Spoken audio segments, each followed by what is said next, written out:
नमस्कार। जो काम भारतीय मीडिया को करना चाहिए वो अंतर्राष्ट्रीय मीडिया कर रहा है। लानत एक शब्द होता है, जगह जगह से लानत मिल रही है। चाहे वो अमेरिका का न्यूयॉर्क टाइम्स हो, चाहे वो इंग्लैंड का द गार्डियन हो, चाहे वो ऑस्ट्रेलिया का फाइनेंशियल रिव्यू हो, जगह जगह पर सिर्फ एक शख्स को दोषी माना जा रहा है जिसकी वजह से भारत में कोविड-2 जो है इतनी बुरी तरह से फैल रहा है। और सिर्फ भारत में ही नहीं फैल रहा, भारत की वजह से दूसरे देशों में भी फैल रहा है। और सिर्फ एक शख्स को दोषी माना जा रहा है, प्रधान सेवक को। लेकिन हमारे यहाँ हालात कुछ और हैं। हमारे यहाँ ब्लेम गेम शुरू हो चुकी है कि इसने किया था, नहीं इसने नहीं, इसने किया था। एक शुरुआत हो चुकी है इस बात की कि सिस्टम की गलती है, सारी गलती सिस्टम की है। हमें तो लगा कि प्रधान सेवक का नया नाम ही सिस्टम है, तो इसलिए प्रधान सेवक कहने के बजाय अब उनको सिस्टम कहना शुरू करना चाहिए।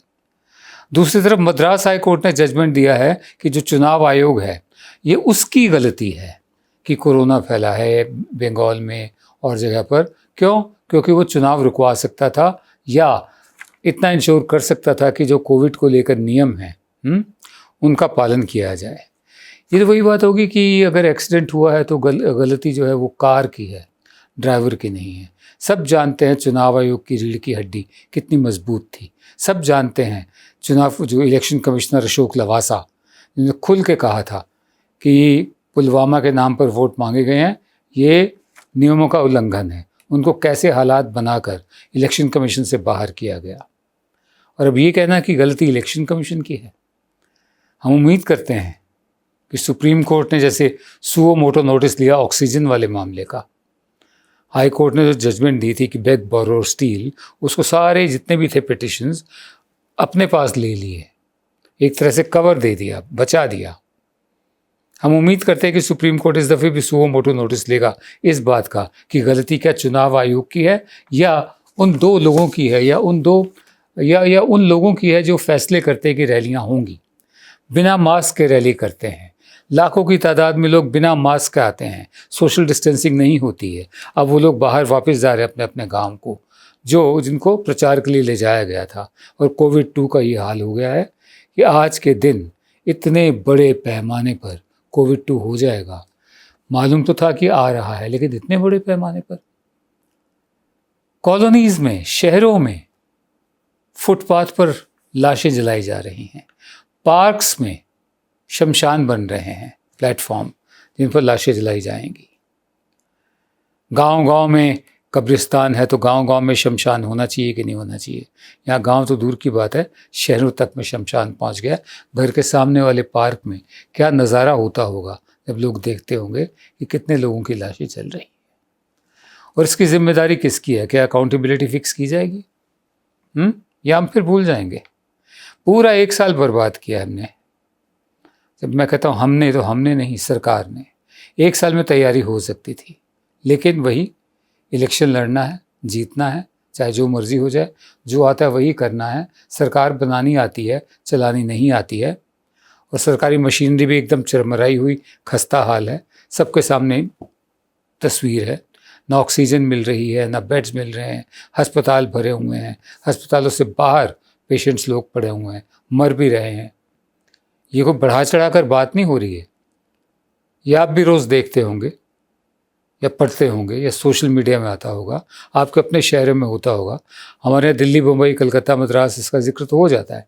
लेकिन छोटे छोटे शहर जो हैं जहाँ डिस्पेंसरीज तक नहीं है, वहाँ क्या हाल होता होगा ज़रा सोचिए।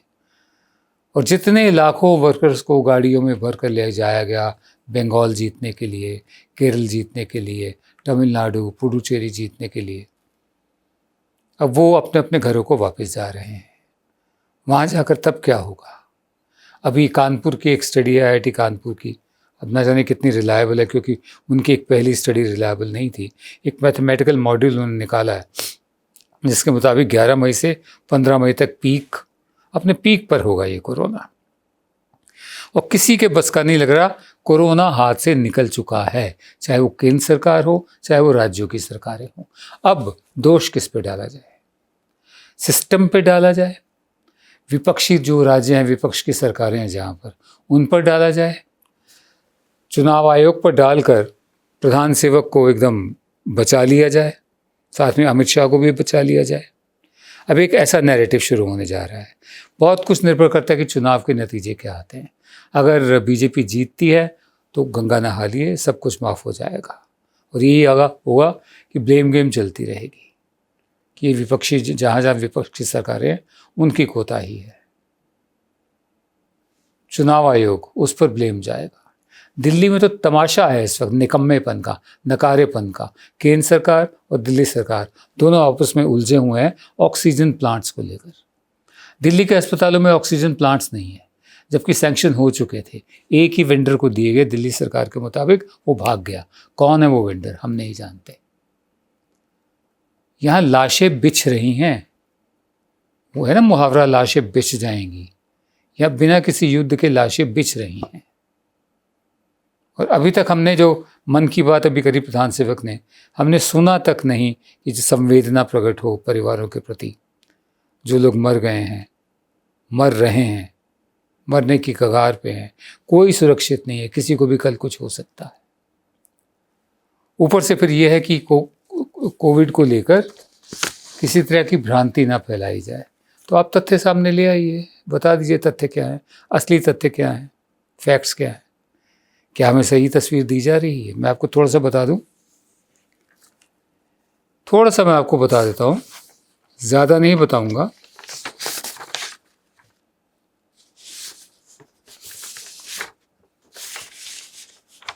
एक 162 ऑक्सीजन प्लांट लगने थे पूरे भारत में। टेंडर अक्टूबर 2020 में इशू हुए।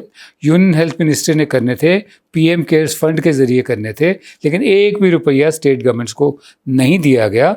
ये दिल्ली सरकार का कहना है, एक भी रुपया नहीं दिया गया।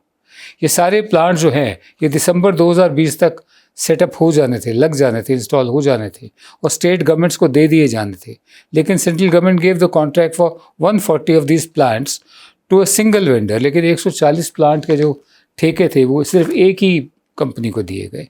हु रैन अवे, जो भाग गया। अब वो कौन है, नाम बताइए। As a result across India not even 10 of these 162 plants have been made operational till date, जिसकी वजह से 162 प्लांट तो क्या 10 प्लांट भी फंक्शनल नहीं है। ये हमारी सुपर एफिशिएंट सरकार है। अब ये दिल्ली सरकार ये कह रही है, केंद्र सरकार कह रही है कि दिल्ली सरकार की तरफ से जो क्रायोजेनिक वो आने थे कोचेज़ रेलवेज़ को देने के लिए, वो नहीं दिए। बहुत सारी क्लियरेंसेस नहीं दी। ज़मीन की आपस में लड़ मर रहे हैं। क्यों? क्योंकि बात हाथ से निकल चुकी है, मर जनता रही है। अब हम क्या कहें, इसे निकम्मेपन की, नकारापन की हद ना कहे तो क्या कहे। कम से कम एक बात तो ठीक हुई कि मद्रास हाई कोर्ट ने ये मान लिया है कि ये कत्ल के बराबर है, मर्डर के बराबर है। ये कत्ल के बराबर है, मर्डर के बराबर है। चीफ जस्टिस जो थे, ये लाइव लॉ के मुताबिक, लाइव लॉ एक मैगजीन है, आपको अपने कंप्यूटर पे मिल जाएगी।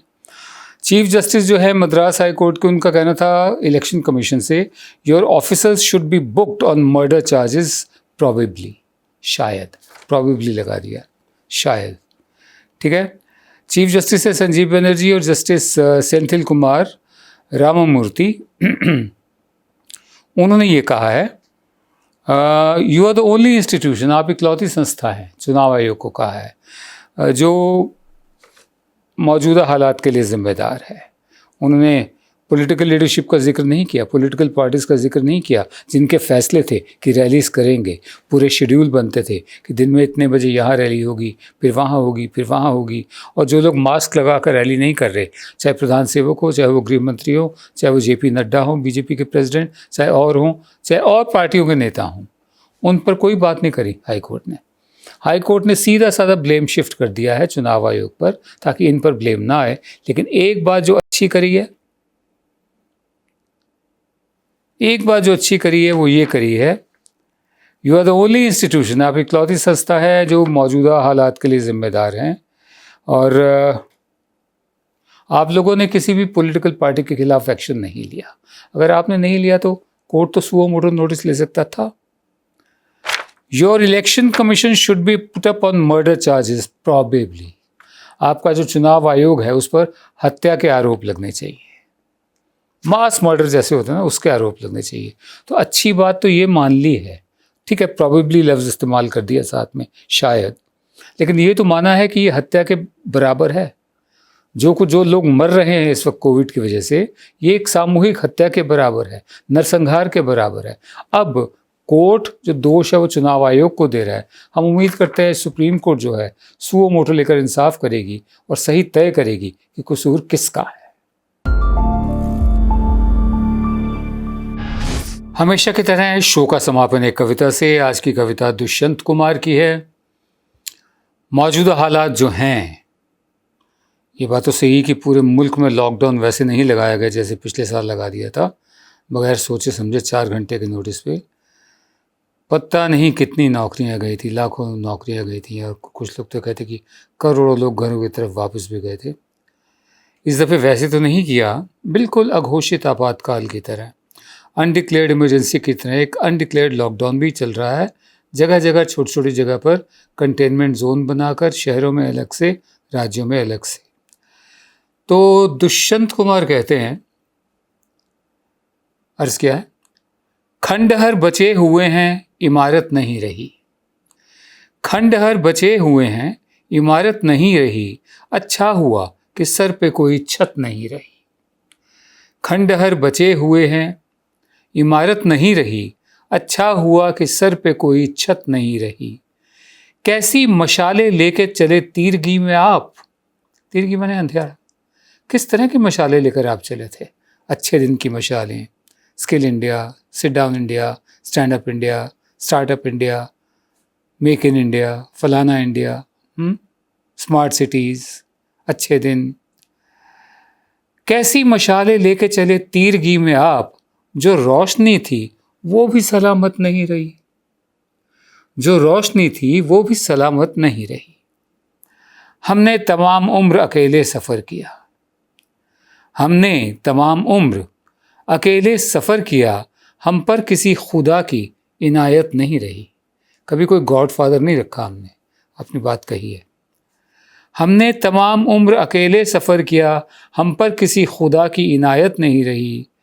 मेरे चमन में कोई नशेमन नहीं रहा, कोई घोंसला नहीं रहा मेरे चमन में, मेरे बाग में। मेरे चमन में कोई नशेमन नहीं रहा, या यूँ कहो कि बर्फ की, जो बिजली कड़कती है, या यूँ कहो कि बर्फ की दहशत नहीं रही। आगे का शेर सुनिए। हमको पता नहीं था, हमें अब पता चला, 7 साल सोए रहे। हमको पता नहीं था, हमें अब पता चला, इस मुल्क में हमारी हुकूमत नहीं रही। हमको पता नहीं था, हमें अब पता चला, इस मुल्क में हमारी हुकूमत नहीं रही। और आखिर में कहते हैं दुष्यंत कुमार, हिम्मत से सच कहो तो बुरा मानते हैं लोग, हिम्मत से सच कहो तो बुरा मानते हैं लोग, रो रो के बात कहने की आदत नहीं रही। पड़ोस है, या पुलिस की गाड़ी की आवाज़ है, या एम्बुलेंस की आवाज़ है। हिम्मत से सच कहो तो बुरा मानते हैं लोग, रो रो के बात कहने की आदत नहीं रही। खंडहर बचे हुए हैं इमारत नहीं रही, अच्छा हुआ कि सर पे कोई छत नहीं रही। कैसी मशाले लेके चले तीरगी में आप, जो रोशनी थी वो भी सलामत नहीं रही। हमने तमाम उम्र अकेले सफ़र किया, हम पर किसी खुदा की इनायत नहीं रही। मेरे चमन में कोई नशेमंद नहीं रहा, या यूँ कहो कि बर्फ की दहशत नहीं रही। हमको पता नहीं था, हमें अब पता चला, इस मुल्क में हमारी हुकूमत नहीं रही। हमको पता नहीं था, हमें अब पता चला, इस मुल्क में हमारी हुकूमत नहीं रही। हिम्मत से सच कहो तो बुरा मानते हैं लोग, रो रो के बात कहने की आदत नहीं रही। नमस्कार। जब हमने HW न्यूज नेटवर्क की नींव डाली थी, तब हमने ये ठाना था कि न्यूज और इंफॉर्मेशन ये लोगों तक फ्री पहुंचनी चाहिए, मुफ्त पहुंचनी चाहिए, और हम आज भी ये वचन पर कायम हैं।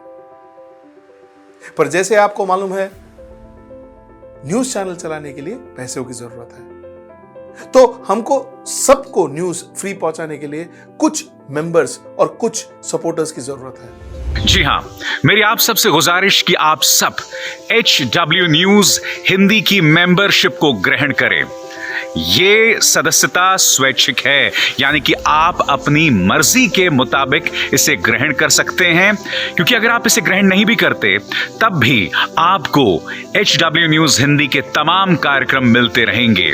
मगर अगर आप चाहते हैं कि आजाद न्यूज जो है वो मजबूत हो, अगर आप चाहते हैं कि वो न्यूज जो सत्ता से सवाल पूछती है वो मजबूत हो, तो जरूर बने HW न्यूज हिंदी के सदस्य। जो लोग हमारे 89 रुपए प्रति महीने वाले कार्यक्रम से जुड़ेंगे उनके लिए HW न्यूज का बैच विश मिलेगा। साथ ही साथ उन लोगों को हमारे एक्सक्लूसिव पोल्स में भी शामिल होने का मौका मिलेगा। इसके अलावा हमारा जो दूसरा मेंबरशिप कार्यक्रम है वो 199 रुपीस प्रति महीने का है, यानी कि 199 रुपए प्रति महीने। और इस प्रोग्राम में हमारे जो मेंबर्स हैं उन्हें 99 रुपए के प्रोग्राम वाले सभी चीजें तो मिलेंगी। इसके अलावा बिजनेस से जुड़ी हुई बातें भी हम करेंगे। हमारे एक्सपर्ट अखिलेश भार्गव से आप बिजनेस से जुड़े हुए अपने सवाल भी पूछ सकते हैं। हम उम्मीद करेंगे कि आप इस निष्पक्ष पत्रकारिता की राह में हमें पूरी तरह से योगदान देंगे।